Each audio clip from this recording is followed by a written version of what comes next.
nome é Pauliane Oliveira, sou sócia cofundadora do Santo Oliveira Advogados.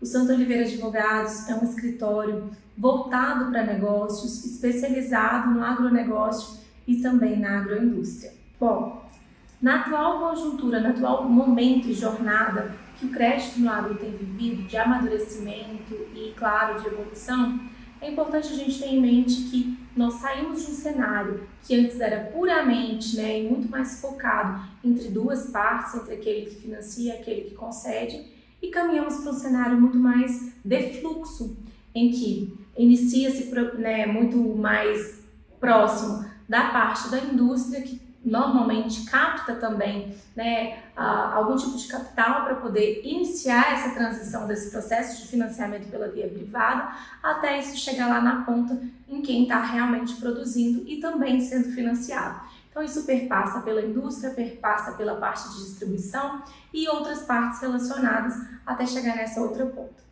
É importante a gente ter em mente, então, que nesse momento agora de fluxo dessa concessão de crédito no agro, nós precisamos ter políticas que se adequem a cada capital. O que eu quero dizer com isso? Muitas vezes, um setor de distribuição, por exemplo, vai ter ali a parte do capital que veio de um fundo específico, que veio, por exemplo, de uma captação via mercado de capitais. E tudo isso gera uma percepção de que nós temos que cuidar daquele lastro, ou seja, aquela carteira de recebíveis que está sustentando muitas vezes aquela concessão de crédito pela via da indústria para com a distribuição.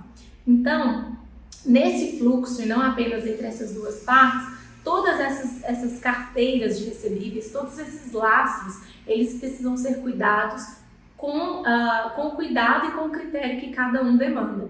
Então, um lastro, ele precisa ter ali, por óbvio, uma concessão mais criteriosa, que respeite e que se atente à saúde daquela carteira.